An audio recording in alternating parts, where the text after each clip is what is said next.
একজন ভাই জানতে চেয়েছেন যে সাম্প্রতিক সময়ে একটি নিউজ দেখা যাচ্ছে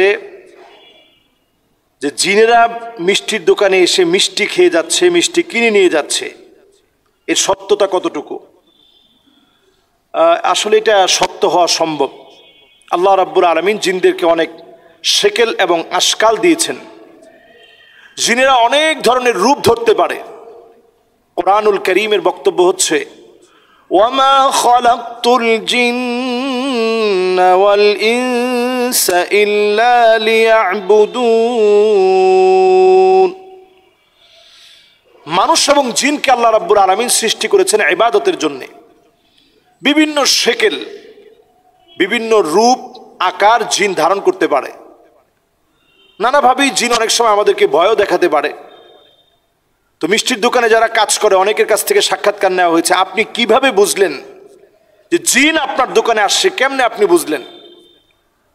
তো কয়েকজন ব্যক্তি বলছে যে আমি এইভাবে আইডেন্টিফাই করেছি যে তাদের শরীরের মধ্যে যে সুঘ্রাণ থাকে এটা অন্য সাধারণ মানুষের সুঘ্রাণের মতো না, অথবা তারা যখন আসে কোনো ছায়া পড়ে না, তাদের পাটা উল্টানো থাকে। এই আলামতগুলো দেখে আমরা আইডেন্টিফাই করতে পেরেছি যে এটা জিন। জিনরা অনেক রকমের হতে পারে। জিনদেরকে আল্লাহ রাব্বুল আলামিন তার ইবাদতের জন্য সৃষ্টি করেছেন। অনেক ধরনের রূপ ধরতে পারে। জিনেরা অনেক সময় সাপের রূপ ধরতে খুব পছন্দ করে। মানুষের আকার আকৃতি ধারণ করতে পারে। মানুষের আকার আকৃতি যখন ধারণ করে, স্বাভাবিক বেশভূষায় আমাদের মতোই চলাফেরা, আমাদের মতোই পোশাক পরিচ্ছদ, আমাদের মতোই কথা বলবে, আমাদের চারপাশে অবস্থান করবে, এবং তারা টাকা দিয়েই মিষ্টির দোকান থেকে মিষ্টি কিনতে পারে। অনেক সময় অনেক দোকানদার বলেছেন যে আমরা দেখে যাই যে মিষ্টিগুলো একভাবে গুছিয়ে রেখেছি, এসে দেখি ওই মিষ্টিগুলো আর ওই রকম নেই। সব মিষ্টি আবার তারা পছন্দ করে না। বিশেষ করে রসমলাই, তারপরে রাজভোগ, এরপরে চমচম, এই জাতীয় দামি দামি যে মিষ্টিগুলো আছে, কাশ্মীরি কিছু মিষ্টি আছে, এই জাতীয় মিষ্টিগুলো তারা খুব পছন্দ করে। তো এই মিষ্টিগুলো স্বাভাবিকভাবেই জিনদের খাবার হচ্ছে। আমরা যেটা খেয়ে ফেলে দিই, যেমন হাড় অথবা কাটা, যেটা আমরা খেয়ে ফেলে দিচ্ছি, এটার মধ্যে আমরা কখনো পানি দিব না।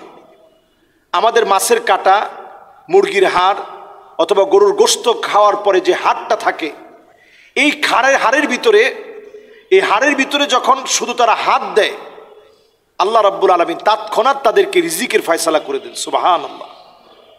আল্লাহ তাআলা এইভাবে তাদেরকে রিজিক দেন। আমাদেরকে যেহেতু আল্লাহ রাব্বুল আলামিন সর্বশ্রেষ্ঠ সৃষ্টি হিসেবে আল্লাহ তাআলা সৃষ্টি করেছেন, আমাদের রিজিকটাকে আল্লাহ তাআলা সম্মানিত করেছেন। এজন্য যখন আমাদের মানুষের মতো কোনো আকৃতি তারা ধারণ করে, তখন সম্মানিত মানুষের যেরকম অভ্যাস, তারা এইভাবে করেই মিষ্টিটা গিয়ে সংগ্রহ করে। আবার যখন গোপনে আসে দুষ্ট প্রকৃতির যারা, তারা হয়তো চুরি করে নিয়ে যায়। এক একটা জিন বালেগ হয় 300 বছর বয়সে, আর আমরা সাধারণভাবে বালেগ হই 13, 14, 15 বছর বয়সে, আর তারা বালেগ হয় 300 বছর বয়সে। এক একটা জিন হায়াত পায় 2 থেকে 2,500 বছর এর উপরে। তাহলে চিন্তা করেন, নবীজি সাল্লাল্লাহু আলাইহি ওয়াসাল্লামের জামানাতে এমন জিনদের সঙ্গে সাক্ষাৎ হয়েছে যেই জিনেরা নবী মুসা আলাইহিস সালাতু ওয়াস সালামকে পেয়েছেন। এমন জিনের সঙ্গে সাক্ষাৎ হয়েছে যেই জিন ঈসা আলাইহিস সালাতু ওয়াস সালামকে পেয়েছেন। যারা তাওরাত শুনেছে, যারা ইনজিল শুনেছে, এরা যখন কোরআনুল কারীম শ্রবণ করেছে, তখন তাদের বক্তব্য ছিল ইন্না সামি'না কুরআনান আজাবা। এক আশ্চর্যজনক কোরআন আমরা শুনেছি, এক আশ্চর্যজনক কোরআন আমরা শ্রবণ করেছি। সুবহানাল্লাহি ওয়া বিহামদিহি। এজন্য যতজন আমরা এই জাতীয় বিষয়গুলো নিয়ে আমরা পড়াশোনা করি অথবা কথা বলি, জিনেরা আপনার কোনো ক্ষতি করতে পারবে না। আপনি ছোট্ট ছোট্ট কিছু আমল করেন, জিনেরা কোনো ক্ষতি করতে পারবে না। এক নাম্বার আমল হচ্ছে আপনার মন থেকে ভয়টাকে দূর করে ফেলুন। 2 নাম্বার আমল হচ্ছে আপনি আমি যতজন এই ভিডিওটা দেখব প্রত্যেকের আমাদের দায়িত্ব হচ্ছে প্রতিনিয়ত সূরা ইখলাস, সূরা ফালাক, সূরা নাস পড়ব। ফজর আর মাগরিবের পরে 3 বার, জোহর, আসর আর এশার পরে একবার করে, ঘুমানোর সময় আপনি একবার করে পড়ে ঘুমান। আয়াতুল কুরসিটা পড়ার চেষ্টা করেন। এই আমলগুলো যদি আমরা প্র্যাকটিস করি, জিন আপনার কোনো ক্ষতি করতে পারবে না। আপনি দেখবেন বরং জিন আপনার বশে চলে আসবে। যদি আপনি নামাজ পড়তেছেন দেখবেন সে এসে আপনাকে কোনো ভয় দেখাবে না, আপনি শুধু ভয়টাকে ছেড়ে দেন। আর যখনই আপনি টয়লেটে যাবেন, বাহিরে আপনি বিসমিল্লাহ বলেন, বাহিরে, ভিতরে গিয়ে না, বাহিরে বিসমিল্লাহ, আল্লাহুম্মা ইন্নী আউযু বিকা মিনাল খুবসি ওয়াল খাবাইস। এটা টয়লেটের ভিতরে ঢুকতে বলবেন না, বাহির থেকে বলবেন। কারণ আল্লাহুম্মা মানে হে আল্লাহ, ইন্নী আউযু বিকা আমি তোমার কাছে আশ্রয় চাই, মিনাল খুবসি ওয়াল খাবাইস, যত খবিস, যত খারাপই আছে, যত অনাচারী পাপিষ্ট জিন আছে, এদের অত্যাচার থেকে পানাহ চাই। টয়লেটে সবচেয়ে খারাপ দুষ্ট জিনেরা থাকে, এজন্য আপনি পানাহ চেয়ে নিলেন। এই সময়টাতে আমরা এই দোয়াগুলা পড়বো একবারে মনোযোগ সহকারে, এবং বের হয়ে গুফরানাক আপনি দোয়াটা পড়েন।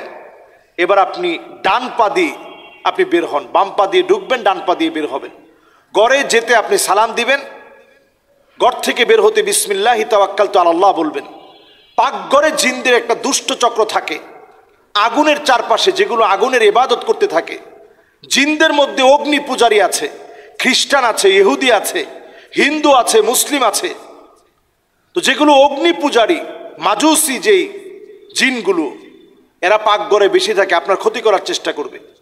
এজন্য আপনি পাকঘরে যাওয়ার সময় বিসমিল্লাহ এরকম আওয়াজ করে বলেন, আউযু বিল্লাহি মিনাশ শাইতানির রাজিম, আপনি আওয়াজ করে বলার চেষ্টা করেন, দেখবেন জিন আপনার কোনো ক্ষতি করতে পারবে না ইনশাআল্লাহ।